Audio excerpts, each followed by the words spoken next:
Deuxième tableau. Le chou, la chèvre, le chasseur, le loup et la fée. Le décor est une fresque qui représente une rivière. De l'autre côté de la rive, une colline sur laquelle on devine au loin une ferme délabrée. Une petite barque est placée devant la rivière. Tout autour, une végétation faite de buissons, d'herbes et d'un petit bosquet. Nos 4 personnages apparaissent du bosquet.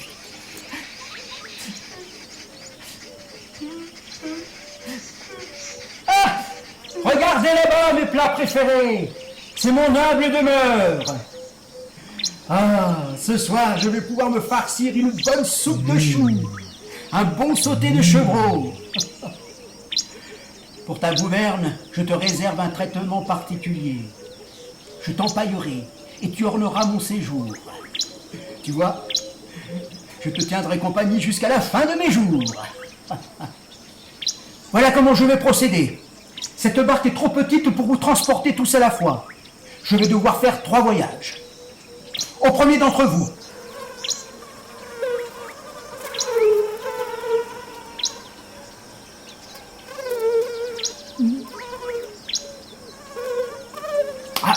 Involontaire, ce diable! Hein, ne faites pas tant de manières, il faudra y passer. Alors pressons, pressons!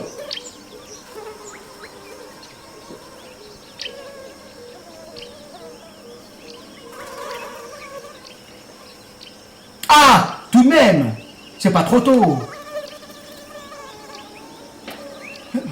Oh! Aidez-le à monter dans la barque, vous autres! Ah, il faut tout leur dire, tout! Le loup et la chèvre s'exécutent sous la menace du chasseur. En se replaçant, la chèvre réalise son erreur en voyant le loup afficher un sourire gourmand. Messire chasseur! Ne me laissez pas seul avec le loup!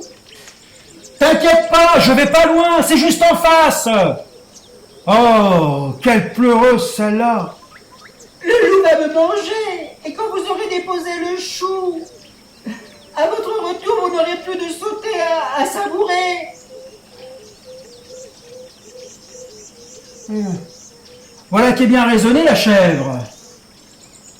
Faut que je ménage ma chèvre. Le loup commencera le voyage.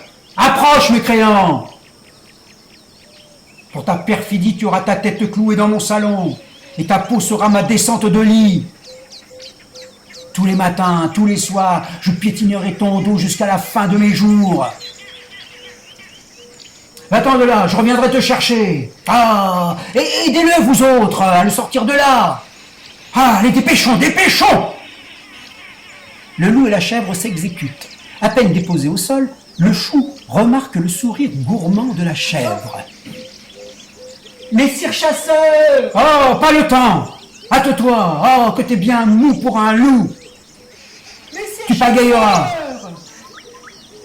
Ne me laissez pas seul avec la chèvre! La chèvre va me brouter! Et quand vous aurez déposé le loup, vous n'aurez plus de soupe à boire à votre retour! Ma foi, tu dis vrai aussi, le chou. Faut que je ménage mon chou. Que je suis bête! Comment n'ai-je pas pensé à te laisser avec le loup? Tu risques plus rien. Tu perds rien pour attendre, toi. Toi, viens ici. Et dépêche-toi! Pour ta félonie, ta tête sera aussi clouée au mur de mon salon, à côté de celle du loup. Ainsi, il te hantera jusqu'à la fin des temps. Et ta peau me servira de paillasson. Messire chasseur! Messire chasseur! Quoi encore?